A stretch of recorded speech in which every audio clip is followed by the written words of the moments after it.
Good evening and welcome everybody to the Prince William Chamber of Commerce Economic Development Series. Tonight we're featuring a discussion on workforce housing. For those of you I haven't met before, my name is Marty Nohe. I am the chairman of the Prince William, I am chairman of the board of directors of the Prince William Chamber of Commerce. I'm also the president of Appliance Connection Incorporated, doing business in Woodbridge. We're a large independent retail appliance dealership. I want to thank everybody here for coming and taking time to join us this evening. Before we begin, I do want to take some time to thank our Economic Development Series sponsors. We have some of them with us tonight. We have the Prince William County Department of Economic Development and Tourism, Buchanan Partners, OmniRide, and the law firm of Walsh, Colucci, Lubelai, and Walsh PC. I will let everybody know that tonight's discussion is being recorded and will be sent out to the chamber membership in the coming weeks for other people to listen to. Unlike a lot of events where I get to do a lot of the talking, I told them I don't want to do that this evening because I'm not an expert on affordable housing. But I do want, and see, you messed me up on the name. Oh, Russ is here. Never mind. Okay, never mind. I was given a last minute change. It wasn't written down, but now the change is back. So I'd like to invite one of our economic development partners, Russ Gessel from Buchanan Partners. He's going to come up and give us a few remarks this evening.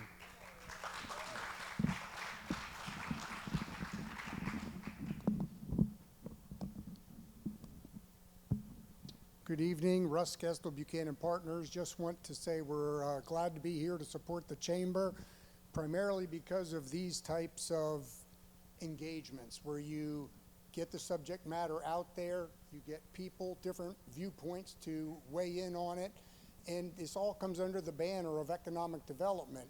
And you think, well, how does affordable housing have to do with economic development? How does the drill down on the regulatory environment impact economic development?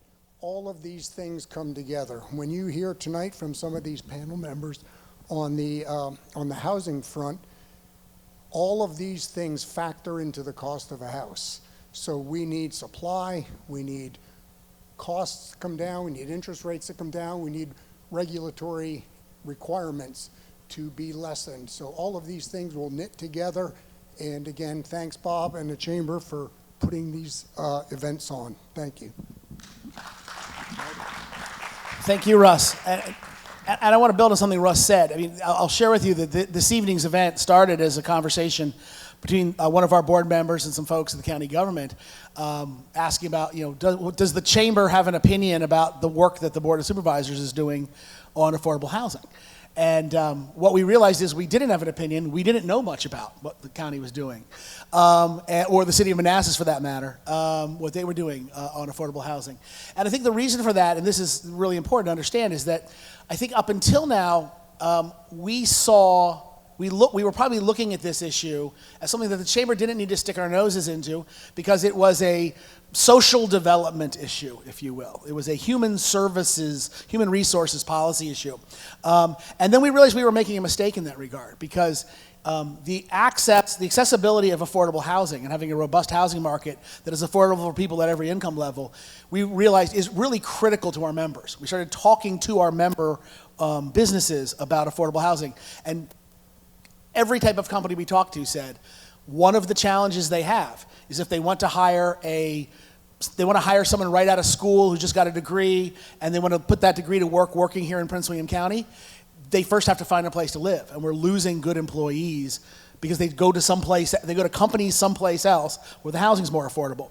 Then we started hearing, also if you want to hire a senior manager, you have to be able to have affordable housing for them, because if they're coming from Ohio, the house that they would want to live in here may not be affordable, even at a higher income level, relative to the house they're living in right now someplace else.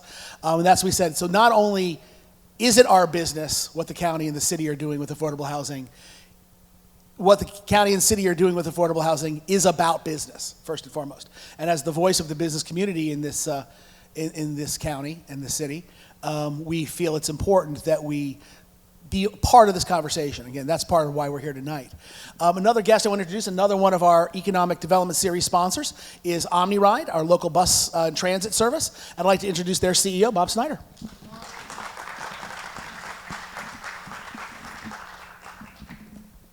So I could TED Talk affordable housing for an hour without even stopping to breathe. But normally we get up and we talk about our record-breaking local ridership, highest ridership we've ever had, or how we're beating the brakes off of our regional peers in terms of efficiency, effectiveness of our commuter services, but we won't do that tonight. Instead, I want to talk about the fact that we operate a zero-fare local service. Notice I didn't say fare-free. I said zero fare because someone's always paying the bill, even if you operate zero fare. But one of the unique things is with our express service, the vast majority of that bill is paid for by the federal government. When we did charge a local fare, 100% of that fare came out of the pockets of the local residents. And when you're talking affordable housing, that translates into someone who's living in that affordable housing. Pre-pandemic, 70% of our workforce left the county to go work in DC or outside the county, and that fare was paid for by someone else. So our richest residents went in the nicest houses, driving the nicest cars, went to the nicest park and ride lot, had the nicest buses, to the highest paying jobs, and then had someone else pay the bill. But if you stayed in Prince William County, where you worked at the hospital, Potomac Mills, you took classes at Nova Community College, et cetera, you paid the tab. So by having local fares, zero fare, we are now having conversation about equity, and it's able to have conversations around whether or not you can have affordable housing inside Prince William County. That's something very proud that we're able to do. Prince William County Board of Supervisors has stood behind that, which is also our commission, and we continue to operate that. So we're very excited. I will point out that Route 53 has a bus stop right out front. You are more than welcome to come park right out front, ride with me, and we'll happily ride through the community. You have not seen your community until you've seen it through the window of a transit vehicle. Invitation and the challenge is open.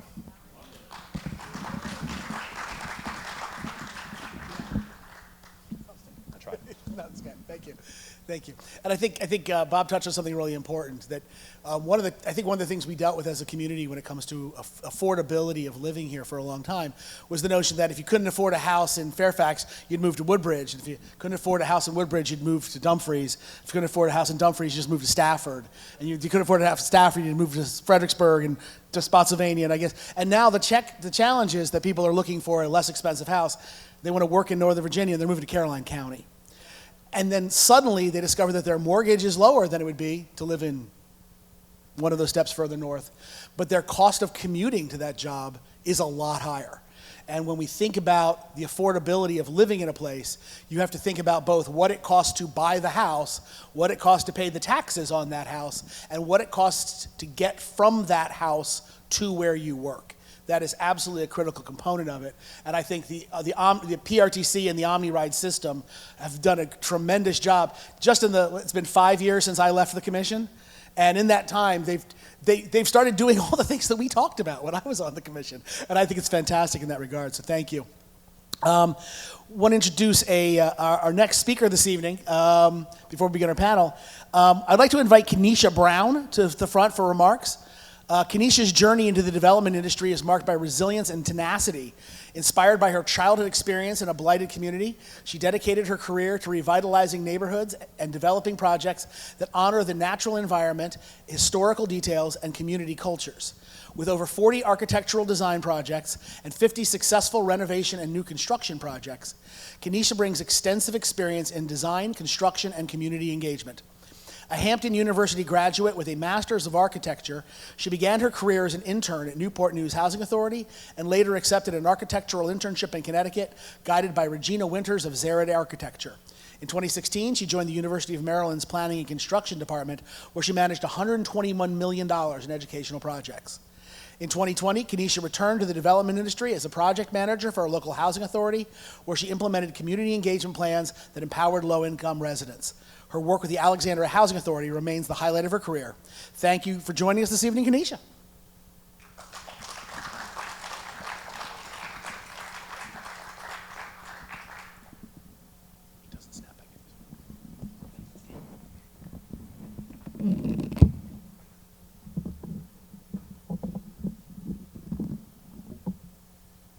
Thank you.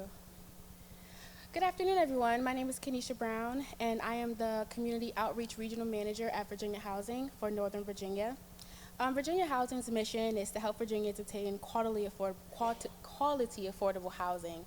And we do this through a multifaceted resource called the REACH, Virginia. And REACH is an acronym for Resource Enabling Affordable Housing, Resource Enabling Affordable Community Housing. Over 30 years, Virginia Housing has used their internally generated revenue to address critical housing needs. We dedicate over 70% of our net revenue to REACH, and this supports critical housing needs throughout the Commonwealth. Our region is experiencing an unprecedented housing shortage, driven by regulatory barriers, limited inventory of land, and escalated construction costs. This is all happening alongside the increase of cost of living, which is outpacing wages. So that makes this conversation very current and very needed. And we all know people who are ALICE. So whenever we talk about workforce housing, I like to talk about the acronym ALICE, which stands for Asset Limited, Income Constrained, Employed. And these households earn more than the federal poverty level, but less than the basic cost of living in their county. So you'll hear a lot of ALICE household and references throughout. And just to get some data, because I know people like to hear the numbers to really set the stage for the panel. So between 2021 and 2022, the number of households in poverty in Virginia increased by 21,319. That's 11% of all households. The number of ALICE households increased as well by 66,124. That's 29% of all households. So there's a growing need for these kind of conversations, especially as we discuss economic development. Housing should definitely be in that conversation. So this continues a long decade growth in households that are experiencing financial hardship. In 2022, 3,338,674 households in Virginia are experiencing hardship. Out of that, 1,337,175, which is 40%, fall below the ALICE threshold. So here in Prince William, we're seeing similar stats. 33% are ALICE households, and 6%, which is lower than the state average of 11%, are in poverty. So I'm hoping that you guys get some insight through the panelists today, and that we have a very robust discussion on workforce housing. Thank you.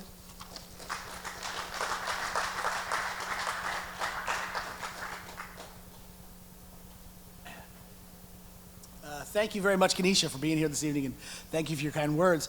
I have a couple quick last introductions. In a moment, I'm going to introduce our host and our moderator for our panel discussion, who is Pastor Will Archer from here at Potomac Valley Church.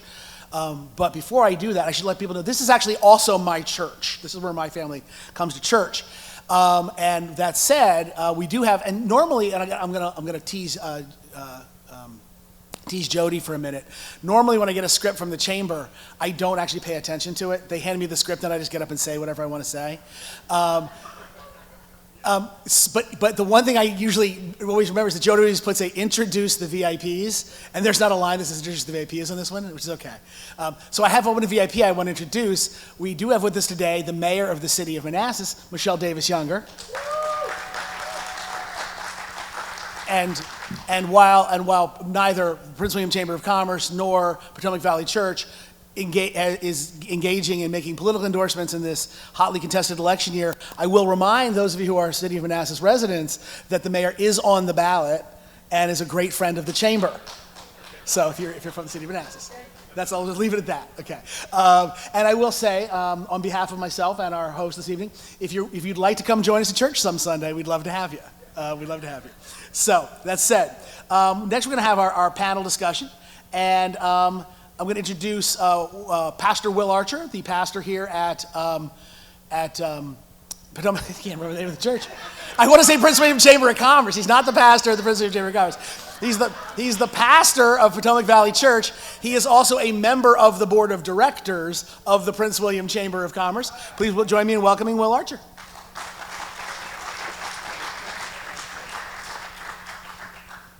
It is absolutely incredible to have all of you here.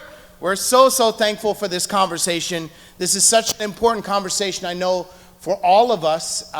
When we were just kind of meeting and greeting each other, talking with different ones of you, whether it's those of you that are serving with Catholic Charities or with Centera or with all the different organizations. I won't start naming names. My wife's going to be like, don't start naming everybody. I know that this is near and dear to all of our hearts, but we're so thankful that we have this privilege to be able to host this conversation.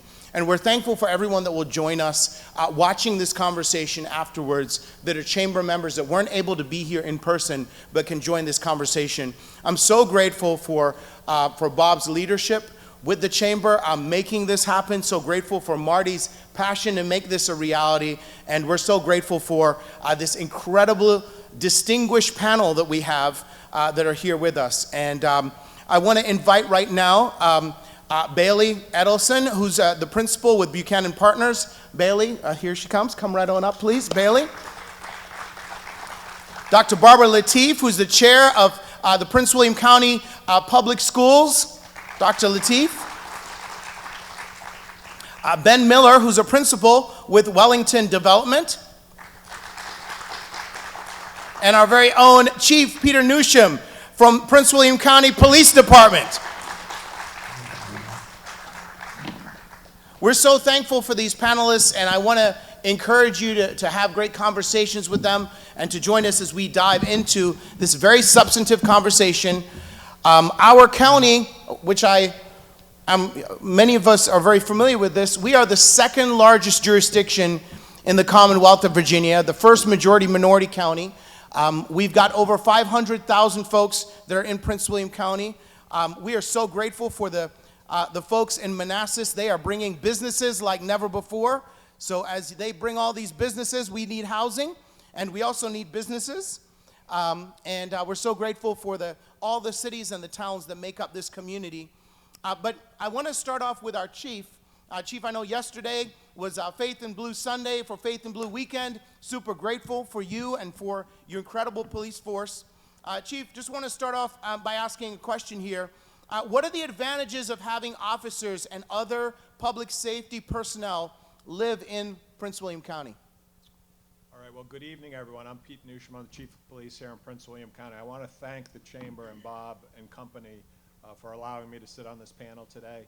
I did want you to know, Pastor Archer, that the rest of the panel has gotten together before this to discuss the panel, and if you have any difficult questions, we want them to go to the chairman of the That sounds good. That sounds good. I mean, he's the school board. The school board only seems right. Well, he's so much Erudite smarter. chair. He's so much, and he has a lot of talent in answering difficult questions. Good. But with that being said, there are some obvious advantages to having your police live in the county. You know, if we have to mobilize sometime very quickly, we have to be nimble when we respond to scenes. These hurricanes that just occurred just south of here is a perfect example. Those jurisdictions will ask for mutual aid, and that way we have to get our officers together very quickly. And if they don't live in Prince William County, we're to call them from very far distances to come here, which can actually place a toll on the folks who work in the department. A little bit more intrinsic is we talk all the time about community policing. If you live in a community, you're going to be much more invested in that community, in providing that community service to folks. You get to know people. The best way that we get information in policing about what's going on in our community is when we know folks. And there's no better way to know folks than to live in the community, shop in the same stores that the folks in this community go to, and really get to know folks. So that is, you know, the next question I think is about how many folks that we have on the department that actually live in the county. Only 40% of our police officers actually live in the county. And then we also have professional staff. So my authorized strength is 727. So 40% of those live in the county. So that many don't live in the county. And then I have another couple hundred folks who are professional staff, and only 60% of them live in the country. So you talk about 1,000 people, and only 50% of those folks who are providing kind of a very valuable public service are living here in Prince William County. And if you ask them why they don't live here, it's not because they don't want to live here. Who wouldn't want to live in Prince William County? And how much more convenient would it be for them to do so? And it's just like Marty said, if you can't live here, you go south. And that's where our police officers are living right now. Yeah, thank you so much, Chief. And I'm going to take your lead there and bat a question to Dr. Lateef. So what does a lack of affordable workforce housing, how does that affect the recruitment and the retention of teachers and staff for the school district? Because with all this incredible growth, I know you need more teachers and more staff. Yeah, no, that's a great question, and first thank you for having me here, and for Jody and Marty and for the whole chamber for inviting us and putting this panel together. It's a great question. So our you know, even prior to the pandemic and post-pandemic, we are facing a national teacher shortage. Right. So if you add to that affordable housing is problematic, it accentuates our problem in recruiting and retaining good folks. And so that is our biggest challenge. To add to some stats here, just to give you an idea, so 65% of our grade 12 teachers live in the county. Okay. I don't have a number for the rest of the staff, but we are the second largest county in the Commonwealth, second largest population. We're also the 33rd largest school division in America, 17,000 employees. We're the county's largest employer, one of the largest employers in the Commonwealth. And so it's really important how we, you know, can take care of our employees. That has a dramatic impact on the county. But to give you an idea, teachers in Northern Virginia pay 35 to 40% of their salary to housing. The average is about 30% is what's recommended. Teachers in Northern Virginia pay, you know, the fair market rent for everyone is 61.5% higher than the rest of Virginia. So we're you know, we're facing a lot financially. It's really tough. And so those are the issues we're facing. It impacts the kinds of folks we can recruit, the kinds of folks who work here, and impacts our students. Absolutely. And Bailey, just want to follow up here and ask you, what are the biggest challenges you face when developing affordable housing within the region?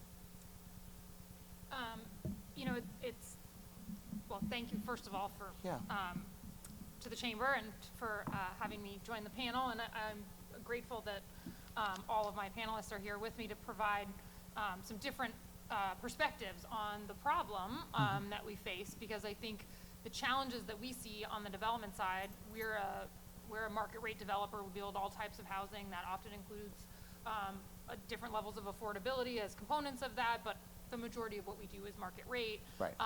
And the challenges are really at every level. It's challenging to finance a project. It's challenging to get investors who want to invest. It's challenging to get approvals in the county. And I think in the region, not just the county.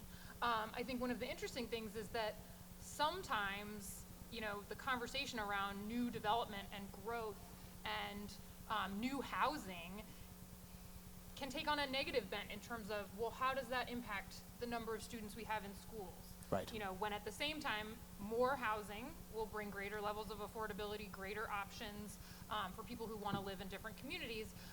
And so, you know, the ideal is when we can sort of have a cooperative conversation, and it's really not a zero-sum game. Ultimately, if we can bring more housing, that creates more tax base. It creates more options for teachers and police officers who want to live in their communities. But very often in that zoning process, those things are sort of pitted against each other. Right. So that can be challenging. And then even once you get your zoning, it's how do we get our permits to get in the ground? You know, it's like every jurisdiction continues to layer on regulation, which sometimes is helpful, and sometimes you've got, you know, things working at odds within the jurisdiction. So there is a range of challenges for all levels to produce all levels of housing.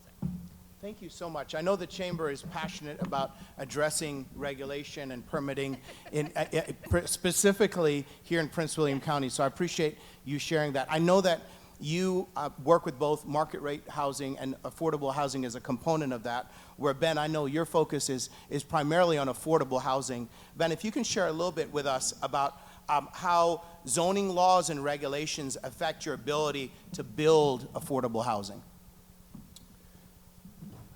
So Wellington is a 100% affordable housing developer, and we partner with folks like Buchanan and other large builders to do affordable housing. So the zoning impacts, the zoning challenges impact the market rate folks more than me, but where we have seen that work to the advantage is in Loudoun. We partner a lot with, I'm doing a deal with Toll Brothers. I've done a bunch of stuff with MVR. I'm doing a deal with Lennar and other master developers. And the ability to enhance the zoning and some of the regulations for the market rate folks by giving more affordable housing. So for example, we delivered a project 2 years ago in Sterling. Okay. And by the zoning regulations, the developer would have had to produce 15 affordable or ADUs, affordable housing. We gave them 100 units. Wow. Right? And we did that all in one building, financed with tax credits and reach financing that Kanesha talked about. Okay. But it allowed the market rate developer and NVR to have more market rate lots, right, which then enhanced the price that NVR could pay. So it was a win for the developer because he got more from NVR. Right. NVR was able to build more market rate housing, and the county got more affordable than they would. And so that doesn't always work, but we have certainly seen that work as a way to enhance the zoning or to get around some of the potential challenges. Well, I can tell you today, we would love to see that in Prince William County. And I'm sure the city of Manassas would love to see 100. To go from 15 to 100, that's like 10xing it almost. That's amazing. Yeah, and it doesn't always, I mean, some of it depends on Sure. the available land, right? Sure. But when we are able to be pretty efficient in, and this is rental. Right. We still haven't solved the for sale conundrum yet, just because the availability of financing is not there to subsidize rental, the development of for sale like it does rental, but we're getting there. But yeah, I think we have sort of hit on the partnerships with the market rate developers and the us's of the world has been pretty successful throughout the DMV. Yeah, the future, without a doubt, is all about collaboration. If I can just kind of bat back to you, Bailey, if you don't mind, what incentives, as in like tax credits and subsidies, are the most effective to encourage investment in workforce housing? Because I know both the chief and the chair would love to see more workforce housing for police officers, teachers, and the like. So, and Ben hit on this a little bit, to build housing that it provides rents at sort of below market levels, that requires subsidy, which is dollars, right? Right. In a typical market, the way a project gets financed is that you've got costs and you've got revenues, and those revenues exceed your costs, right? And if you're going to provide housing that is sort of, again, below market rate, you're likely going to be spending more costs than you can cover with the rent that generates. And so there's some level of subsidy that needs to be provided. That can come in a lot of forms. It can be actual dollars. It can be low-income housing tax credits that then are sold to generate dollars. But it can also be sort of intangible things, like instead of taking 2 years to get entitled, which costs both real dollars in terms of process, but it also has a cost of capital associated with it. People are spending money and not getting a return for longer on that money, whether it's, Ben and Wellington's dollars, or it's Buchanan's dollars, or any investor who's working on these projects. So getting something to market faster, and we've touched on regulation, but making it easier so that an investor, and that's where this, investors and sometimes are sort of demonized sometimes, but that's the reality, is someone has to make an investment in all these things, and there has to be, they have to see a path to how their investment is going to be repaid. And so if there's a speed to an approval, if there is a clarity to say, yes, we want to build all this housing, and we know that, yes, we're going to have to go through a process with the county, and they're going to review it, and they're going to give us feedback, but we know at the end we're going to get approved, you're going to get a lot more people who are interested in making those investments. And so there's a lot of levers that can be pulled, and the answer really is we need to pull them all. Right. Because the gap is so big that if there were one solution, we would have solved it. And it's also that not only do we need to provide Ben and other affordable housing developers more support, we need to build more market rate housing. Right. Because when we talk about workforce, that is something that at the upper levels of workforce that the market should be able to provide if we can produce supply. And the reality is we've been underproducing housing across the country since the great financial crisis. Right. So we went from, in 2012, a national shortage of something like 1.5 million housing units to today where we have a shortage of 4 million. So that is growing because we are still not producing, we are not pulling the same number of building permits per year for new housing that we were in 2005. And so there's a huge gap at every level, and so we need to be building housing at every level.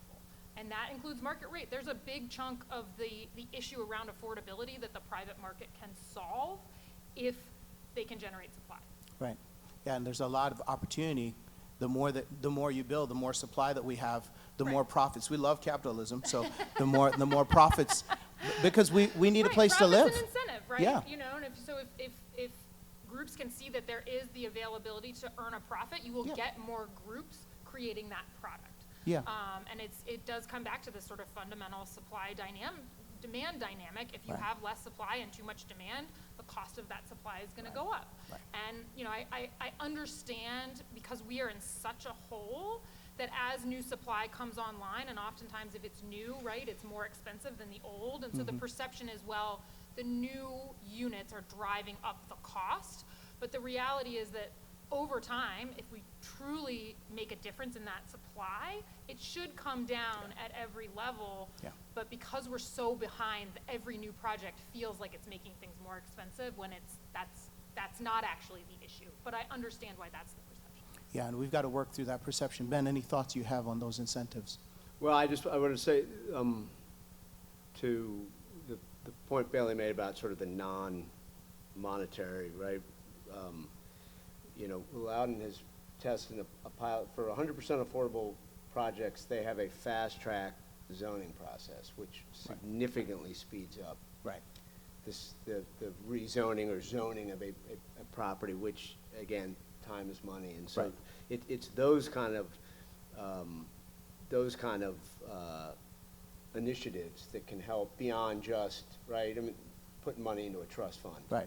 And I know Prince William has started to seed one, and you know, hopefully we're trying to get, you know, we can rival Arlington and Fairfax, and I mean, it'd be great to have DC's trust fund, but that's not going to happen out here. But it's I think it's the combo of both the actual dollars and sort of ones that make it cheaper for us to build, because we do housing across the spectrum from below 30 to people at 60%. And so all of our housing is for folks making 60% of AMI and less. And AMI is about 54,000 in the DMV. And so, you know, you can sort of do the math, and that's based on household income. But so, you know, it costs me the same to build a unit that I rent at 60%, or Bailey rents at market that I rent at 30%, right? And 30% one-bedroom rent, it's $870. Right. Right, and so if you look at market rent's more like $1,600 to $2,000 for that same unit. So there's a gap. Now, if you give me some subsidy, you waive my permit fees, maybe you discount my property taxes, you discount my tap fees, now all of a sudden we're shrinking that gap. The other piece that's important to mention, particularly for folks in this audience, is that it's not just the housing, right? All of the housing we build is service enriched, and people that at 30% of AMI, we provide a lot of resident services. You know, some of our folks are Spanish speaking, right? And so, and job training, and we have senior housing. So it's not just, hey, what does it cost to build that unit? It's what does it cost to operate that unit? Okay. We are doing a deal in Loudon, which I'm really excited about. We're doing a senior deal, but we're doing affordable childcare, right? And so if you've seen some of the stuff about mixing the generation, like I'm excited about, like, old people reading to young people and old people finger paint. Now, of course, when I did my community town halls, and there were plenty of little ladies who stood up and were worried about pedophiles in the child care and children running around the apartment, right? I mean, some of the stuff the NIMBYs come up with is comical, but but we're really excited. Pickleball, though. Pickleball's hitting.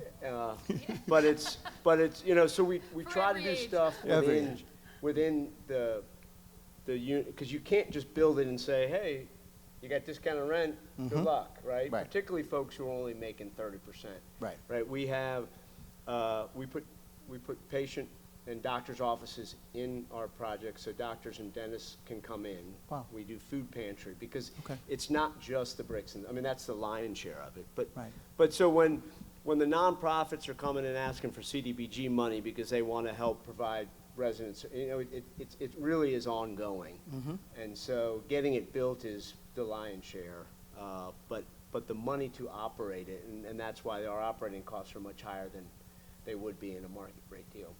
But there are things that folks are doing to help make it. I mean, again, the flippant answer is just make it cheaper to operate. But That it's makes- nice to finally see the political will Right. in here and in Loudon and some of the places where it wasn't, you know. Right. It, you know, 5-10 years from now, you wouldn't have invited me. I was a redheaded stepchild, and now I'm the belle of the ball, right? That's with right. Affordable housing. We want you to keep. It's- We but want it's- you to it's keep nice to coming. see And you finally. keep saying Loudon, which for Prince William is like that's like dropping blood in the water. You know, we And I like don't we mean- just I- got all I the, we don't just got all mean- this. Look, I'm a Virginian, but I was raised in Fairfax County, live in Loudon. I'm married to a Loudon County Public School. My oldest is majoring in education at Wow. Virginia Tech, so I'll have her send you her Yes. resume. We'll take her. But so it's an issue that's near and dear to my heart. But and I don't mean to foster some competition. We love competition, We would love just to so you know. duplicate what we have done in Loudon and Yeah. grow that in Prince William. So yeah. Yeah, no, seriously, thank you. That's I mean, it really is music to the ears of all of us that are dealing with these issues day in and day out, and we're super excited that there are elected officials here that I'm sure are hearing that and hearing a clarion call for us to move in that direction. Now, with all these people, we've got to talk about police officers again. So, Chief, I just want to ask you, what are some of the successes in programs that provide housing assistance to first responders, and does this help with recruiting and retention? Tell us a little bit about what you're doing. Yeah, so on the second piece, on whether or not it helps with recruiting and retention, yes, certainly it does. Most of the folks that come and they want to start a career here want to live in Prince William County. And then folks, once they buy a house in the county, they're dug in. They're going to stick around. Right. And they're going to be police officers most of the time for 20 or 25 years. So, you know, some of the programs that we have seen out here, here's a couple of places, and I would say this is for most of your first responders and your teachers, where hopefully we can make some corrections. So if you're thinking about purchasing a home, the two things that you think about initially, the down payment, right? And then your monthly payment. Police officers, teachers, firefighters, and the like, they usually go into careers and they work in those careers for a very, very long time. They get a steady paycheck, and generally they will get raises over the course of that career. So I'm not a banker, but I would think that that's probably a good person to invest in for the purchase of a home. But they can't do it because of the down payment, and then that monthly payment is just too high. So I say that I'm preaching to maybe there's somebody out here. If you can correct those two pieces, I can guarantee you we're going to be closer to 70%, at least on the police side. I'm assuming on the teacher, the firefighter side, folks living here in the county. That makes a lot of sense. And Dr. Lateef, I know that the impact of housing, both on students and also on your teachers and your staff, are significant. What impact does housing instability, eviction, homelessness have on student attendance and engagement? Sure. I mean, I that's know there are a great. lot of things you've been managing kind of through COVID and here, Yeah. but No, well, post-COVID, chronic absenteeism across the nation dramatically increased. Prince William is no different. We were running about 25% of the students were chronically absent over the last couple of years. We reduced it to about 15% this past year. Very aggressive work. We send the chief out with guns to Sure. the Scared truancy straight. This is officers- scared straight. Go to truancy school. officers are fully armed now. There you go. No, no, just joking. For the recording, he really is joking. For the recording, we are joking. But we have a great relationship with the chief. He's joking. We have a great relationship with the chief and the superintendent, Dr. McDade. Both came in right around the same time, and we've addressed, safety and security in the schools. We've addressed chronic absenteeism. I want to sort of just touch on a couple things. They were mentioned earlier. Housing is obviously a main issue, but the chief has mentioned and everyone else has mentioned there's a comprehensive approach that we have to take a look at too, right? So in Prince William County, we've given teachers over 40% in real dollar raises since 2018. Wow. So to the chief's point, what can we do to make a difference on down payments or monthly payments? And there's been a lot of pressure, just in Northern Virginia in general, because of housing, that we've had to also increase salaries, right? So we have done that, and that we've tried to do our part. I see my good friend over here, Michelle Eckhart from Centera Hospital, and we talked about, the hospitals in Prince William County are also our largest employers. And nurses is a big problem, and I wanted to address this because I chaired the University of Virginia's health system board for the last couple of years, which we oversee all the hospitals in Charlottesville and 2 in Western Prince William. But at Centera, for example, they've done programs to help with nursing shortages by offering scholarships. They've done programs by putting primary care clinics in neighborhoods to help, reduce, increase attendance to those clinics, improve access. All of those things help with affording housing, right? So if you make an impact here, you can make an advantage here. And so I think we should mention them. For UVA, for example, we address this housing. We have a massive nursing shortage in the state. Right. And in post-pandemic, it was awful. And in Charlottesville, it was really bad. So I can tell you about a neat program that I think it's important for public-private partnerships, win-win opportunities, great for capitalism. Well, there you go. The University of Virginia had a massive nursing shortage. We also have not enough workforce housing. We took 3 pieces of land in Charlottesville. We leased them to a developer at $1 a year for 99 years. That developer was asked to put 1,500 units of housing on those 3 areas, 1 near the hospital, 1 near the university, 1 near one of our research centers.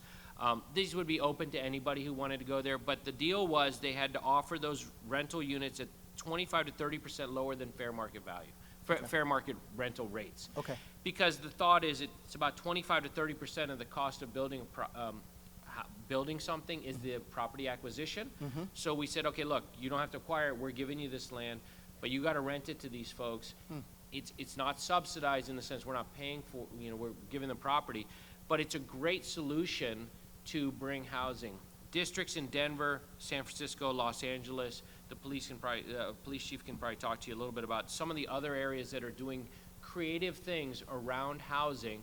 Some might be subsidized, some might be just thinking outside the box on good things that work for developers, good things that work good for our communities. Yeah, that's so amazing. I'm sorry. Go ahead. No, I David. was just going to I think it's solutions creative solutions like that are amazing to hear, and we need to hear more of them. And I think, Ben's point about, being able to deliver 100 units where the developer was, prior developers maybe only required to deliver 15, all of those require flexibility, right? So like Ben's example of the tax credit deal that they did, there are some jurisdictions that wouldn't allow you to separate the affordable housing units in a different building. Even though they're on the same property, they're access to the same transit, access to the same amenities. There's some zoning that would just say, nope, it's gotta all be integrated, which means now Ben has a much harder time, if not impossible time, accessing the tax credits he needs in order to build those units. And so that's where, again, I think some of this, it's really flexibility that I think is required to say, these are our priorities, and Loudoun's a good example of saying, you know, look, we want to see more affordable housing projects, we're going to fast track those. Right. Mayor Bass in Los Angeles did the same thing and has had pretty incredible outcomes.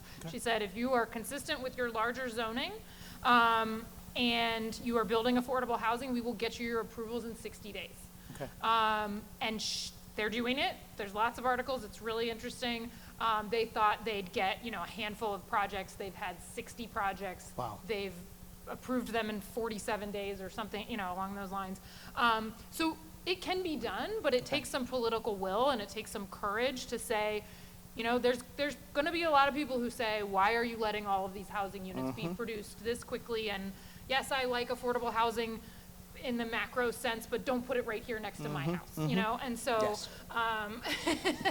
and so that has to be, you know, managed as our communities, and we have to look to the builders and the developers who can produce these units and say, bring all of your ideas to the table. What solutions do we have access to? How can we provide subsidy potentially in creative and different ways? Because, you know, your example is that was subsidy. That land was essentially given for free. Now, no one had to write a check. It didn't, you know, come out as cash. But, and so I do think there are some good, you know, there are good lessons here to say, how do we get more creative to find some of these solutions? Because we need them all. We need to produce a lot more housing for all of it to be more affordable. I love that with all the levers. And Ben, I wanted to ask you a question. I saw you raising Yeah, a I just wanted, a can I thought. just Go ahead. follow? Yeah, so I follow wanna- up, and just then I real got quick, something for you. we're to Bailey and the superintendent's point, we're doing a deal on a school that was built in the 1940s, Loudoun County's first multi-classroom school building. Was dilapidated, has been boarded up, and so we made an offer to the county to give us the land, and in return we provide affordable housing, and so they agreed. So we're rehabbing the school for 9 units. We agreed to do the auditorium back to its original state so the community can use it, and then we're putting the building behind. So they get 72 affordable units. But one of the cool things, we also agreed to rehab the dilapidated rec fields behind it, and we're actually, if you're familiar with that part of Loudoun, we're actually putting in a cricket pitch. Come on. Right. Let's go. Yeah. I played cricket as a kid. That's For all my exciting. Southeast Asian Yes, sir. friends, Really? they didn't want Wow. another soccer field, baseball field. Okay. I And West quickly Indian, Googled, just to be clear. what's the size of a cricket pitch? Now, before I now agreed. you're talking cricket. I just want to So say, anyway, with but that's Babur an- being here, but- Jamaicans, the West There you go. Indies is going to take you. Sorry, Yeah. sorry, it's got So started. but the point being, Wicked the away. flexibility, and it took, you know, and there were it was an historic school. There were plenty of NIMBYs that said, Yeah. you can't, you know, and Yeah. as Chair Randall said, the school's boarded up, right? And Right. and so it Right. took some political will, and it took Yeah. some folks to get outside the box. But it's another project that the county is now getting you know, 72 units on land that is right now providing, it's actually a drain. Right, Because right. you know, folks are having to Maintaining it, upkeep right, it. yeah. Yeah. So it's those kind of things, to be able to kind of think outside to solve this issue. And I want to dive a little deeper by asking you, how do you address the concerns from communities about developing affordable housing or workforce housing? Because I think that's a big barrier. So you kind of touched on that. Can you dive a little deper? And how do you get the community? You're asking- Like, you have the political we- will, you have the developers, can- but then communities are like, We nah, may not need to here. turn off the microphone, the recording, because I get very passionate about it. Okay. I have, as I've, you know, I will get past, I will say the you wrong want me to thing. start? No, Sorry. you know, I think fortunately we have seen a lot of those people kind of go, although we still hear it. Right.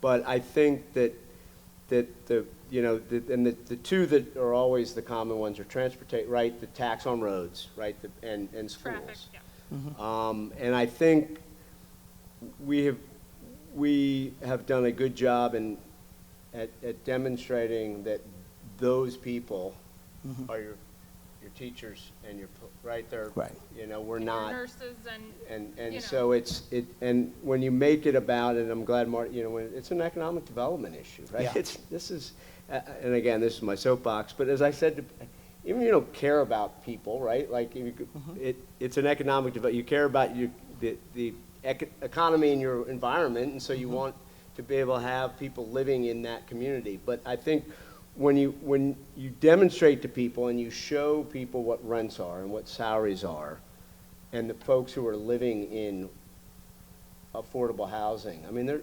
it's my daughter right out of school as a first-year teacher. It's my wife. I mean, it's those, and it's police officers and firemen and nurses, and so it's that shuts them. I mean, it doesn't. They still make that argument, right? About schools are overcrowded. I mean, I've been in plenty of hearings where people don't.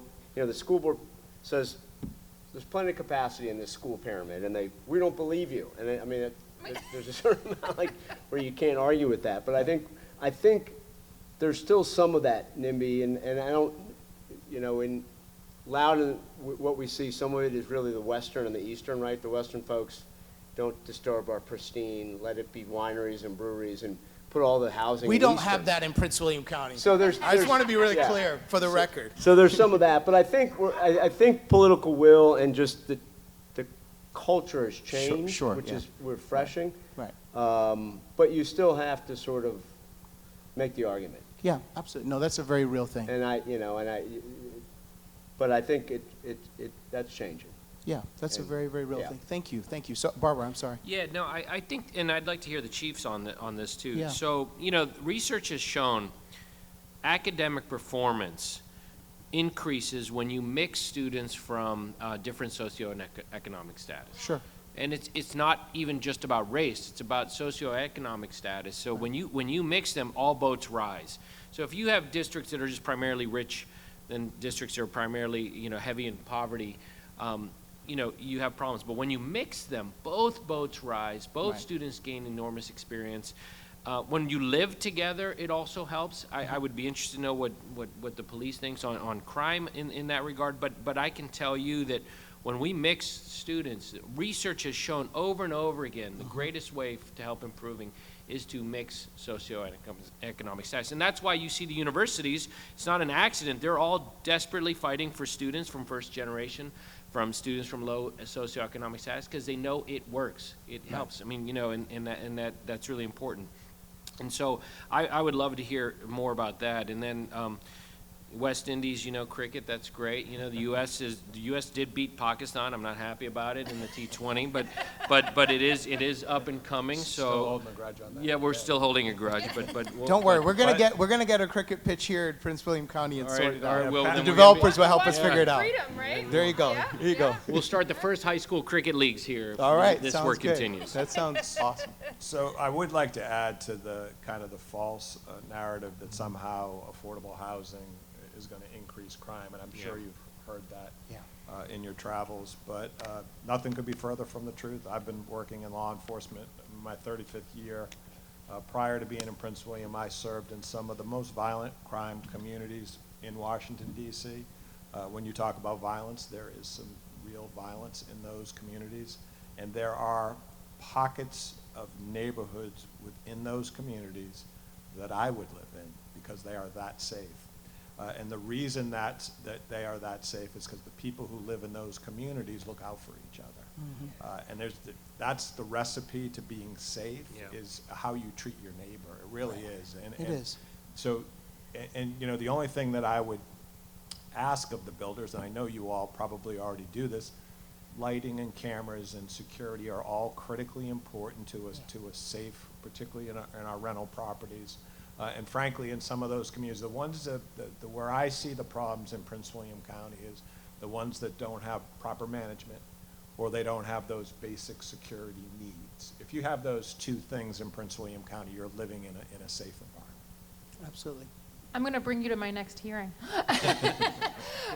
No, I mean, that was sort of a flip comment, but I do think part of changing some of these narratives is connecting some of these dots so that it's not just viewed as, the developer community wants one thing, which is at odds with what the schools need, which is at odds with what the police, because the reality is, all these things I think are self-reinforcing. You have, mixed income communities, you have stronger schools, you have stronger neighborhood networks, you're safer. And so, again, I think a lot of the dynamics around zoning and approvals become sort of false choices, where it's like, well, if we have a lot of growth, well, that means our schools and our safety is gonna suffer. And the reality is growth should create opportunities. And so we need to just make sure that we're managing how we're taking advantage of those opportunities, and how we're mitigating. There are impacts. And so we do need to do our traffic studies and understand what the schools need and understand how we can implement, better safety and security features within our communities. But a growing community has resources. Right. And so it's really a question of how do we manage that growth and how do we direct those resources to be as effective as it possibly can, and so that we continue to support our communities and keep them healthy. The answer is not to not build any more housing, right? And so I think that switch has not completely flipped, and it does often become this, I think, false choice. And I think for us in Prince William, we've seen incredible growth, and all the projections say that we anticipate, I think, another 150,000 more people. So managing growth is really important. Dr. Lateef, I want to bat a question to you about zoning and land use and school capacity. How do you talk a little bit about the connection between zoning, land use, school capacity, and really working together so that you can overcome that? Because that is a barrier in the argument is, are we going to have overcrowded schools? How do we balance land use? No, I mean, that's a great question. So when I took over in 2018, I was taking over at the tail end of Prince William's probably largest growth in history, right? We built 25 schools in the last 17 years. More schools probably built in Prince William County than maybe most places in America. And we were still behind capacity-wise, right? So we have some schools that are overcrowded. In the the teens, we did slow down building in Prince William, a number of reasons. And that slowdown, we are starting to plateau on some of our needs. But I will tell you that JLARC put out, actually UVA, the Weldon Cooper Center put out a very important study last year, which I think is very important for everyone in the room to know about. They're expecting Virginia to lose 100,000 students by 2030. Most of those students will be in Northern Virginia, okay, because that's where most of them are. We make up 7% of the student population in the Commonwealth, so out of that we may lose 7,000. Now, if we grow, that would be great, that would offset that. But one of the problems we're having in Virginia is fertility rates dropping. People are having less babies. It is hard to afford to have children. It's hard to afford to house. So that's a problem. That's a problem for continuing our nursing shortage, continuing our teacher shortage, continuing. I mean, I can't find people to work in my office. I'm a physician, the front desk. Its turnover is outrageous. And so we are in trouble, and that's a real serious issue that we are facing. It's one of the reasons we delayed the building of the new high school on the east side, because we're concerned that there is a plateau, maybe a decrease in student population. The pandemic didn't help. Some folks went to private schooling. We didn't see that as much in Prince William. But the third factor, which is very interesting, homeschooling has grown in the last decade more than it ever has in all years prior. Right. That's a problem. So, my work has been restoring trust in public education as well, right? I want those children coming to our schools. I'm public school educated from kindergarten through med school, and I believe in it, and I think it's the greatest thing that makes America so different than the rest of the planet is the quality of our public schools. But to your point, we did a couple things that I think the developers were happy about. Prince William County Schools were voting on development impact statements at the school board level. It made no sense that the board should be voting pro or con on an impact statement. An impact statement's an impact statement. And it was one of the holdovers from the prior board who was so anti-growth that I think we may have taken it so far that we would put out an impact statement that would say, don't vote on, don't build this property, and the Planning Commission would use it as a weapon. And the fact is the Planning Commission's job is to take a look at the impact and to provide that information to developers so that developers may choose to proffer either school sites or pay money for the increased population. We have areas that are under capacity in schools. We have areas that are over. We can rebalance all of that, so we're committed to doing that. But we stopped voting on the impacts as a pro and con. We just put the impact statement out there.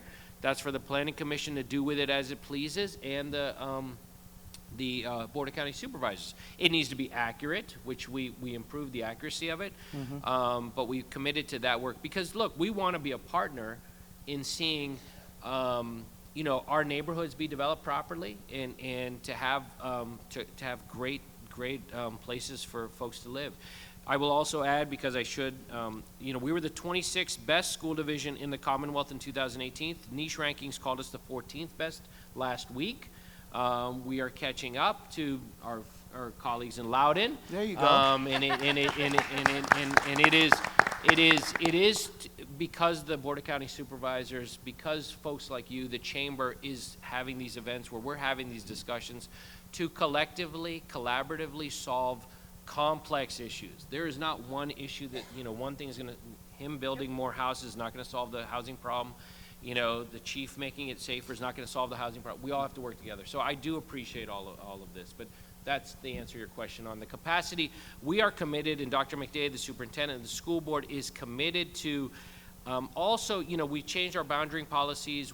As we re-boundary, we will consider, you know, we know there's new developments coming. We know we need to build new schools, and so we're going to stay on top of that. Yeah, I want to pick up on something and ask all four of you to answer this. I know Ben kind of mentioned, you know, those people are my daughter, who's you know, coming out of college and needs affordable housing. I know our son, you know, he's passionate about being able to own his own home one day, and I've talked to a lot of young people that feel like home ownership is out of reach, and I'd love to ask you just kind of all the way down if we can speak specifically to young people, to our millennials and Gen Z about affordable housing and what your best hopes are for them. So Chief, I know, for, you know, young people coming all the way through. I mean, I think I want to repeat what the chairman said of the school board is that Prince William County has done a pretty good job about figuring it out. You got a group of folks in here, really smart folks that took time out of their night to try and figure out this complex problem. And what I would say to young people is it's going to have to be fixed, because otherwise there's going to be too many people and just not enough houses. So it has to be fixed. And it's just a matter of somebody putting their heads together and figuring out how we get it done. There's no reason in the world that somebody should go to school, get a college education, maybe even get a secondary degree, and come out of that and not be able to buy or rent a home in Prince William County. And shame on us for allowing that to happen. Makes sense. Ben, what are your thoughts on that? Speaking to young people Well, I and think, affordability. and this is anecdotal, but I think there's been a shift, right? My oldest said, you know, I think when I graduate tech, I'm gonna live at home for a while to save money, right? I mean, I would never have, right? My graduate college and get your apartment, and you know, we were in Arlington and wherever. So I think that the young people today have already sort of shifted that.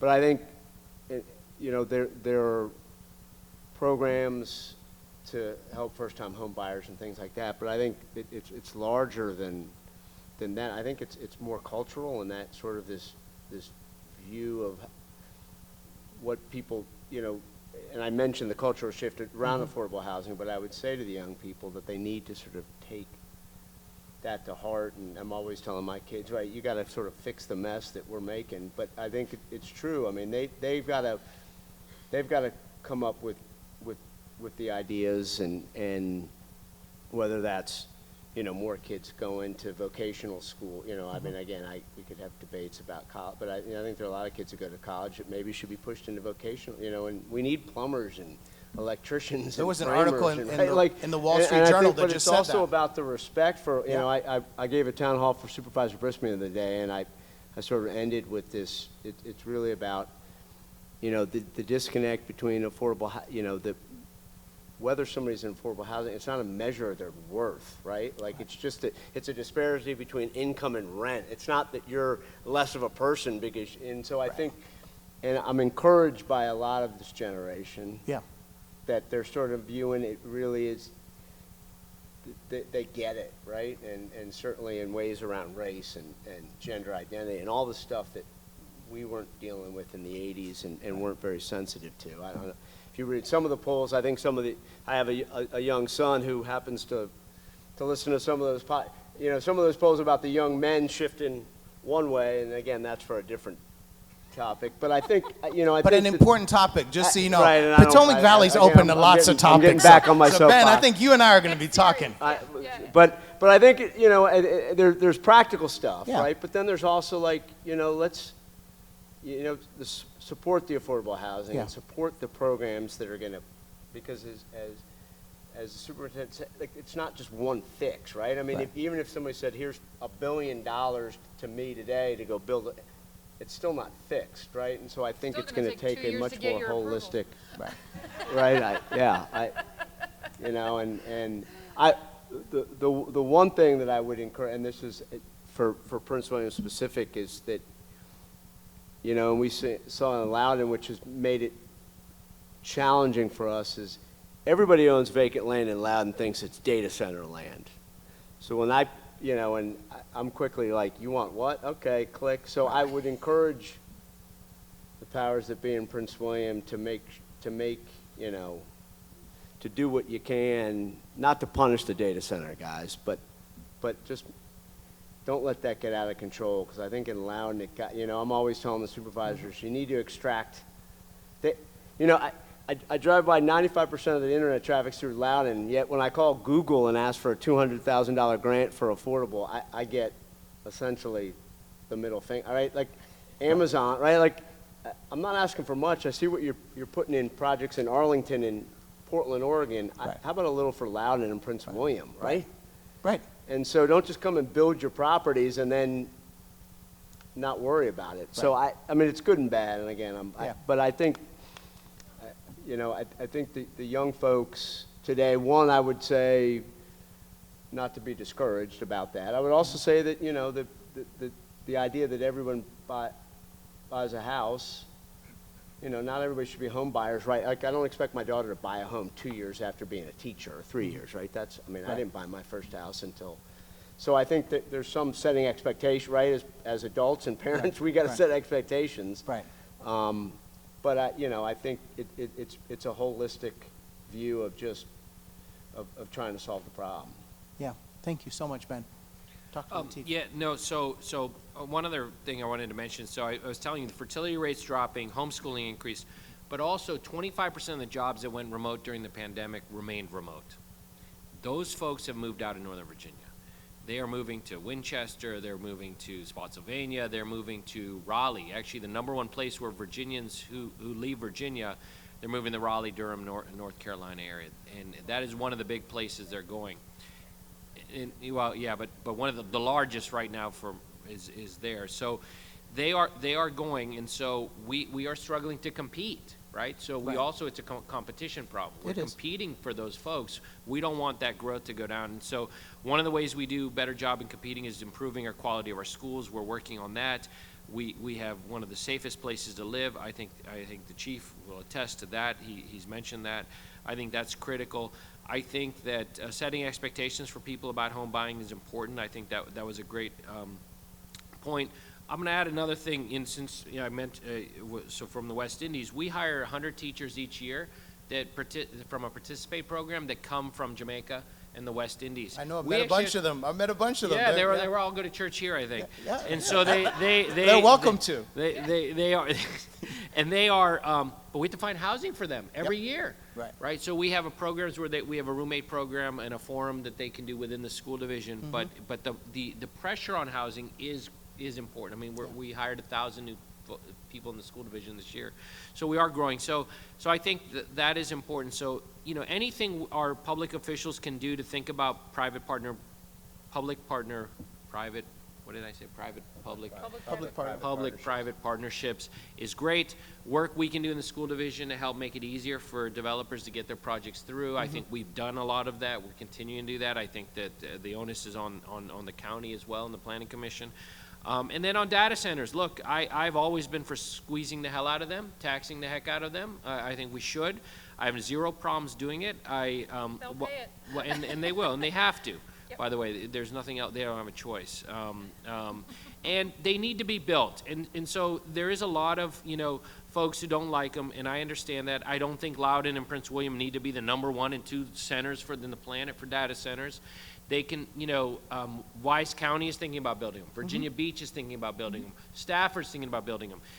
There's a lot less pressure on the grid, the electric grid, and the environment if you spread them out. And I can tell you the dollars that comes for schools from data centers is amazing. Out of Loudoun County's $2 billion school budget, over $400 million comes from data center tax revenue alone. They have one of the wealthiest, most well-funded school divisions on planet Earth. Okay, they have built Loudoun academies. They have done some amazing things there. When I started, we're getting $18 million in our $1.6 billion budget from data center revenue. Now it's up over $180 million out of a $2 billion budget. When the other data centers get built and we raise their taxes, it'll be in the $400 or $500 million. But why not Wise County? Why not Stafford? Why not, so, and then reduce the pressure on the grid. You don't have to see 17 substations and all the things that makes everybody angry, and less pressure on real estate values as well. We don't have to be #1, but, everything should be done in moderation, and we can certainly do that. And I believe, frankly, we should be taxing those places rather than having skilled gaming in every 7-Eleven and, casinos on every corner. I mean, I'm not against casinos, but I think it makes sense that we should have creative and better ways to generate tax revenue that will really benefit us. And Loudoun is the example. I mean, their schools are really fantastic. Gotcha. Thank you so much, Doctor. Ma'am, what are your thoughts to young people? So I think my first thought is vote. And pay attention to your local elected officials. I think there's so much focus on the presidential election, and the reality is what matters to everyone's everyday life. It's the local supervisors and planning commissioners and mayors and yes, mayors, and they make the decisions Sure. that impact whether there's enough housing supply, Right. how we're managing schools and safety, and they're squaring all those circles, and you're their constituent. They care what you think. They will make decisions if you organize. I think there's a lot of conversation around housing right now. A lot of it is going to end up having the opposite impact. You institute rent control, people are gonna build housing somewhere else. It's not going to it'll bring down the rents for the few units that are built there, and it will drive up the rents on everything else.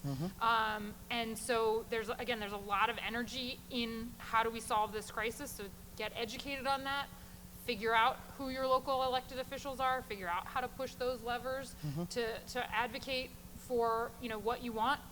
That is how elected officials make decisions, right? Is what are their constituents asking for? And I think that's how you ultimately move the levers that you need to move to have an impact. And then I think all the points in terms of economic development and the connection is another important, it's not necessarily for young people, but it's for all of us. It's to say, if we have economic growth, it is going to allow us to provide more money for schools, provide more money for the police force, have subsidies for the affordable housing that we need at the levels that we need it to be subsidized at. And housing is connected. Companies are choosing to go to Raleigh instead of come here because they can't pay someone enough to buy a house here, and they're not going to get the talent that they want. Right. So they're making other choices, and unless this region decides to make it easier to do business here and have employees who can have a high quality of life and afford housing, whether that's rental or for sale, then we're gonna continue to lose out. And that's a real risk, I think, to the region. And so final word from all of you as we kind of wrap up this amazing discussion. I just want to thank everyone that's a part of the participating audience. We'll get a chance to have a lot of conversations privately. I know you bring a lot of expertise from your own backgrounds and your own experiences to this conversation. But as we round out our conversation, if you could say just 1 minute kind of final thoughts, what do you think local government should do differently to support affordable housing? If you're speaking, now we're going to be speaking to the camera and to the mayor. We're going to have some elected officials here And we want to, if you could speak to our elected officials, because as a chamber, we want to advocate for what's going to be in the best interest of the business community, the best interest of Prince William County and our residents. What do you think that local governments really can do differently to help really pull all those levers? I love that thought that you had, Bailey. And I'm going to ask you to start us off and then go right down the line. I'm not going to take a minute. I'm going to say, make it easier to build housing at every level of affordability. Make it easier. There you go. Thank you. I see a clap for that. Make it easier. Okay, we got that. Outstanding. I mean, just, you know, when I said tax the data centers, I do, because I know someone's going to say something about it, it'll be in the paper. Everything should be in moderation, right? So we have done a great job with what we've done with the data center taxes. Loudoun's done a great job. I'm not saying we shouldn't. We want that growth here. That money is excellent for schools. And what I meant by saying that is data centers have provided enormous revenues for us, and we are using them properly. What I can do as a school division, I made salaries a priority, and I believe that makes a difference in helping it make more affordable for our folks to work here. I think, you know, Board of County Supervisors, Mayor, and Town Councils have to think creatively, out of the box, reduce regulations to allow for construction and to happen in more thoughtful ways, in mixed neighborhood use, you know, where you have medical, everything together, the schools. So I think that's critical. So as a school division, what I can offer is that we will continue as the largest employer in the community to do what we can to make, have our folks be able to afford the kinds of things that are around here. Thank you. Thank you so much, Dr. Lateef. Yeah, so And a round of applause for Dr. Lateef. Yeah, I heard you. It would have been easier to go for Bailey took what I was going to. No, I think, No, you but can I say think, it again. but I think It's it that ultimately important. is right. I think it really is about being creative and being flexible and really, you know, Bailey and I talked a little bit yesterday about and one of the things, and you know, it frustrates sometimes when you know, like Loudoun has an unmet housing need, and then they do some things that are completely in opposite of. Right. For example, we were doing a rezoning, and staff was saying you can't put multi-housing there, and our response was, how do you expect us to do 20% affordable if we can't do it in single family, right? Like, so the goals need to be aligned, right? So the strategy that needs to work better, and it certainly they're trying in Loudoun, and I think that's just fundamental how government sometimes works, right? You have a goal and you do something that seems to be the 180 of that goal, and I think that's just, whether it's housing or anything else. But I would say let's try to align, you know, what you're doing with what you're trying to do, right? And not put policies in there that are going to be in conflict. Right. And I know that's easier said than done. But yeah. Thank you. Thank you. Let's round of applause. Thank you. Alignment makes a lot of sense. Mine's really simple. So those of you who know, I've only been in Prince William coming up on 4 years as the chief. The men and women of the Prince William County Police Department are remarkable. They are amazing. They are heroic. Every 2 years, to maintain our CALIA accreditation, we do a community satisfaction survey, and the Prince William County Police Department, even after the murder of George Floyd, receives a 95% satisfaction rating from the community they serve. That's how lucky was I to be able to get this job. But if you want, and this is my take on affordable housing for first responders, if you want better community policing in Prince William County, we have to find a way for the men and women of my department to be able to live in this community that they serve. 100%. So, thank you. That makes sense. I want to say how incredibly grateful I am that we're having this conversation. I know for us, you know, serving on the ground with people all over Prince William County and Stafford, Fredericksburg, Spotsylvania County, and King George, our membership kind of spreads over this area. This is such a consistent conversation that we're having about affordable housing. And we've got lots of folks that move in and move out. And a lot of that, we've got folks that went to North Carolina and also to Tennessee because of, you know, just the cost of housing. So that's a very real thing. I'm so grateful for all the expertise that you've all brought, both from the police department, from the school division, from a focus specifically on affordable housing, as well as the mixed delivery that you do, Bailey. I'm just so thankful for you guys taking the time, sharing your wisdom. I want to thank all of you for just all of your time that you've been so generous to give. We have to figure out how to work together to solve these problems.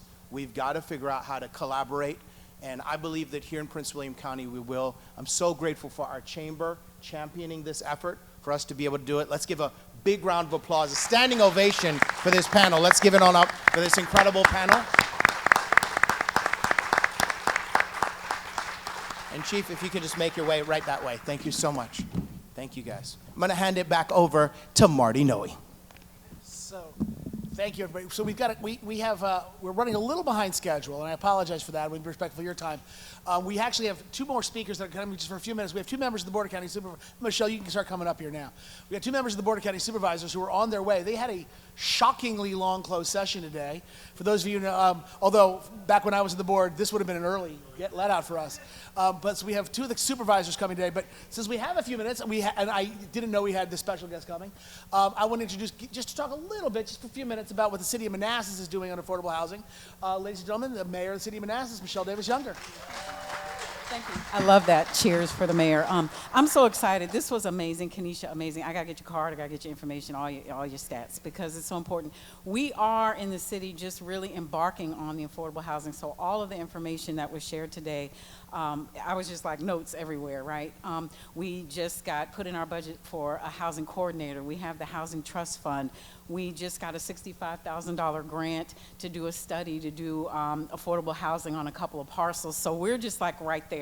Our data centers, we only have 4. So we are not the county, and that's all I think we need. But we'll take all the revenue that comes from it. And so we will start to now see that revenue coming in, and then what we're going to be able to do for our schools.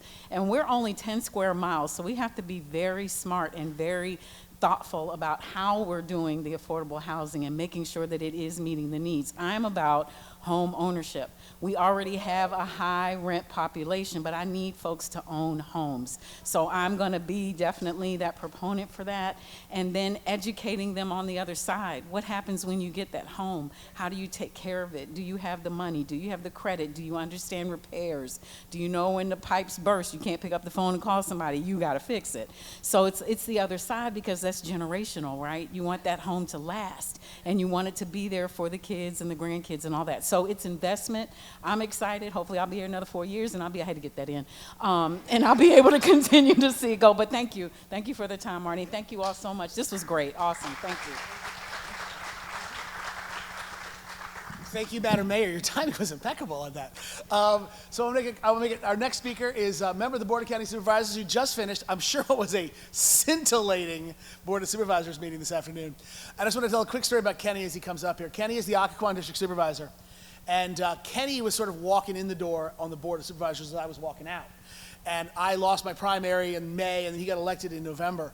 And now, first a little story about my relationship with Kenny. So I was elected to the Board of County Supervisors in 2003, and then during that, I did something that never happened before. I'm told, I think it's hard to prove these things because you're trying to prove a negative, but I'm told I was the first county supervisor in history who became a new parent while supervisor. And my wife and I went from 0 to 4 children entirely during my first term on the county board. And it changed the way I think about priorities for the county. Things like affordable housing changed for me, because all of a sudden I realized someday these kids are going to grow up and I don't want them to move away. And so far, one of them has, and another one's getting close to it, unfortunately. Now, when Kenny got elected, the first conversation he and I had a few days after his election, we were talking, and I said, Kenny, you've talked a lot about affordable housing, and I want to tell you something, because in this county, as you know, in some parts of this county, you say the word housing, and people get very agitated. There's people here who don't want more housing. It was part of the reason I lost, because I voted sometimes for housing. And I said to Kenny, you understand, if you want more affordable housing, then you have to have more housing. You can't be the anti-development guy and be the affordable housing guy. And his answer was, not a problem. I'm not afraid to do that if that's what it takes to make this a more affordable place to live.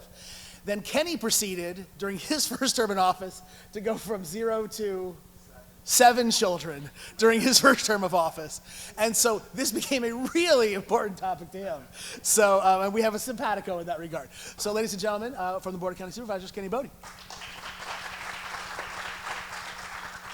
So good evening, everyone. Again, Kenny Bodie, Occoquan District Supervisor, currently serving as your vice chair, which is why I'm tardy. I had to chair this afternoon's meeting, but great to be with you, and thank you to the Chamber for putting on this important conversation. I will be brief as I can be, while still capturing some of the essence on why this is a pivotal moment in our history. You've heard from law enforcement, you've heard from the schools, you've heard from an affordable developer around this issue, but let's take a look at this long-term view of where we see ourselves going as a community in the next 15, 20, 30, 40 years. Right now, we are still a growing county. You know, with that comes more traffic, more kids in schools, what have you, but that also comes with economic vitality and growth. We know that, especially in an audience like this, businesses want to see more people coming through their door every day. They also want to have a growing pool of talent to retain and continue on with. They attract and retain and move forward. So what happens if we get this wrong? We've seen this happen in other parts of the country. If we get housing wrong, we have more and more folks like the couple I met last week, where you have a school teacher and a blue-collar worker who currently sought to live at home with his parents, because they want to move into a house to start a family, but right now that's completely out of reach for them in Prince William County.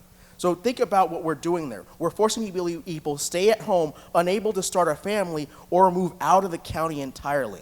And I can tell you, one of the other charges that we have as supervisors is looking after the county workforce. And I can tell you that's the other side of it too, because if we have folks who work for the county government, whether they be police officers, firefighters, social service workers, what have you, and they can no longer live in the county in which they serve every single day. They have to move out to Fauquier, Stafford, Warrenton, Culpeper, what have you. They're a lot more likely to be poached by those organizations as well, because then who wants to commute up the 95 or 66 corridor every single day? So there's a lot of ways in which we have to really tackle this. So the last couple things I'll say is, I like to think of this now as a balance sheet. Your assets, your liabilities. Right now, our county has a lot of great assets. We have access to transit. We're close to Washington, D.C. We have, again, a great, growing, diverse workforce and what have you. We have a whole plethora of things in our corner. But as soon as we continue to go down a road in which we stop investing in opportunities to have housing, we begin to develop more liabilities.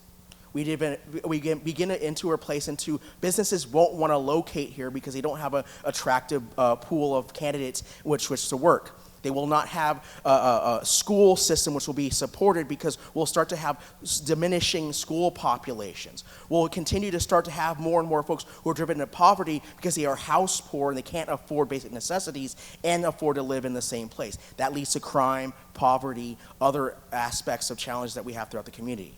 So we have to make that balance sheet make sense, and the only way we can do that is by really going after housing in a very robust, bold way that we really haven't done before as a county. I know Marty said it great. You know, it hasn't really been a priority for a very long time.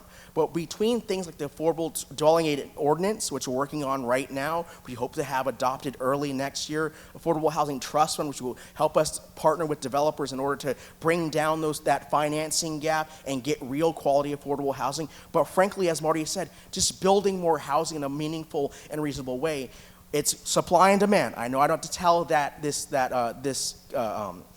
audience that. But the more housing stock you have, the less people are competing for the same houses. And right now we're having a situation where we have the top earners in this county competing with the middle and competing with the bottom. And that's no way to have a robust economy. So again, thank you all for hosting this. Thank you for our partners who have continued to fight for housing. I hope we can partner with you all, especially in the business community, because again, it's in our financial interest as a community to continue to build housing in a meaningful and robust way. And we can only have a growing community if we continue to invite our top quality talent here. Thank you so much.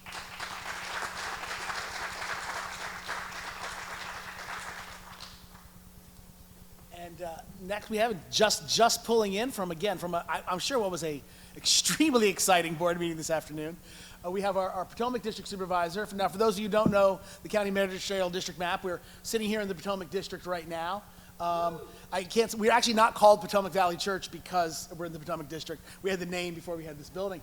But someone who is very passionate about this issue and cares deeply about affordable housing is Supervisor Bailey. And if you look at the counties, if you look at the demographic data about Prince William County that is provided by federal demographers and state demographers and the county demographer and our county strategic plan, this county is still set to grow over the next 20 years by another 100 and some thousand people. The largest, it is predicted that the part of the county will have the highest population growth during that time is this Route 1 corridor. The Potomac and Woodbridge magisterial districts will have the most of the growth. So this is where the opportunity to provide affordable housing moving forward is going to fall. So I know this is something that's very near and dear to her heart. So I'll introduce our Potomac District Supervisor, Andrea Bailey.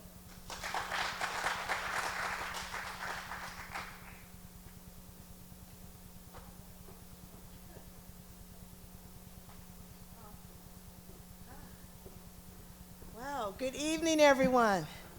What a pleasure to be here with you this evening. I ran all the way here.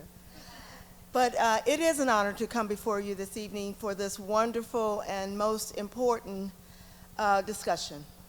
And the next time, I hear we're going to have a series, so the next time I want you to bring 10 people with you, because it's very important. It's very important. I come before you this evening saying, Marty was right, not 120-something, it's going to be 150-something additional wonderful residents that we're expecting. And our county grew very fast. And so for me, it's really important that we offer an array of housing for who's going to come and be with us. Affordable housing, accessible housing, attainable housing, workforce housing. Because we want our public safety folks, hi Chief, we want our public safety folk and our teachers and our firemen, we want those that serve us to live with us. We don't want them to live in Stafford. We don't want them to live in Loudoun County. We want them to live right here with us because they are investing in us. And so our board is really focused on working with partners like the Chamber. Thank you, Bob, for putting this together for us. He and Marty are the brain trust for our county, and we really appreciate you. But we are very concerned about this issue. And we focus on partnering with entities like the Chamber, with our development and building industry, to make sure that we are providing the type of housing here in our county that makes sense, and that it is affordable, that it has an element of protection with it. It has an element of education. We want our teachers to stay here. That's real important. And so we will continue to have these discussions, these most important discussions, about what that looks like and what the cost will be, what the quality will be. All of those things are very important, that we live in the 10th most diverse county in the nation. Think about that. So we want to make sure that we're serving everyone. So I'm not going to hold you any longer. I know we're running a little bit over time, but I want to thank you for staying to hear our hearts and to offer any questions, though we don't live, Kenny and I are on this end of the county, but we're concerned about the entire county. So please, yes, we are. Oh, and there's my chair for the school board. Wonderful, wonderful. So please, come to our offices and tell us about your concerns and what is the best thing for your neighborhoods so that we can incorporate all of that when we're making these most important decisions. And then the last thing that I want to say is we have a great housing department under the leadership of Mr. Elijah Johnson. I know most of you know him. Elijah is wonderful. But his housing department is also wonderful, and they are very concerned about the next additional steps that we have to take to make sure that we get housing here quickly. Can't take a long time because people are coming as we're thinking about it, right? They're coming as we're thinking about it. So thank you again for your time. We appreciate you, and the door is always open. Good night.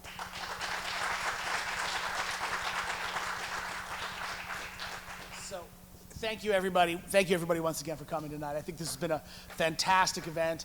Andrea sort of spilled the beans a little bit early. So this started off as a, hey, yeah, I at the beginning I said, we hadn't thought much about affordable housing. And then after just a couple of conversations with some of our members, we realized we need to be really engaged in this. So let's have a forum. Let's get together in Potomac Valley Church on a Tuesday night and then never think about it again. And what's happened is, even in anticipation of tonight, but especially after this great panel and hearing from these elected officials, I know this will be more so. We've built a lot of momentum around this topic. We're getting a lot of interest from our members and from other folks in the community, including other community organizations. A couple things we're going to get to announce tonight. First is, this is not our affordable housing forum. This is the first in what will be actually a series of affordable housing discussions that the Chamber will be hosting. We don't have dates and times yet, but we're looking probably something right at the beginning of the new year. We want to align that actually with when the board is ready to adopt their Board of Supervisors is ready to adopt their affordable housing ordinance. And then a follow-up probably sometime in the spring.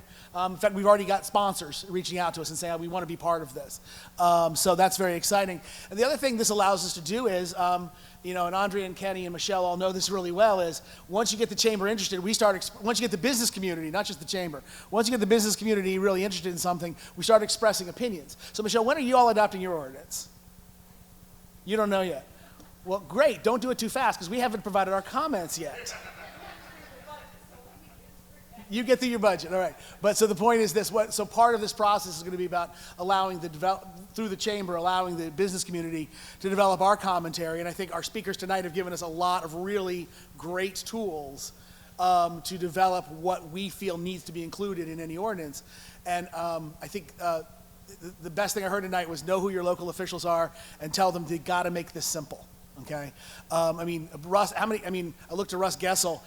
How many times did Russ come to me and say, I have this amazing housing project that's going to be a real positive for the community? I said, this is remarkable. This is terrific. This is going to take you 4 years, right? And he would look at me and say, Marty, I can do it in 3 years and 3 months. Sometimes he was even right about that. But that's very seriously problematic, because every day that a project waits is a day that we don't have housing to improve our housing stock and change the circumstances of this county. So I appreciate this. I want you all to continue to be engaged, and we're going to be back in touch with all of you soon to announce our next event coming up in a few months on this issue. Thank you for a great evening. Have a wonderful night, and tell your friends to get involved with affordable housing. And no matter who you plan to vote for, don't forget to vote in the next 3 weeks. Thanks.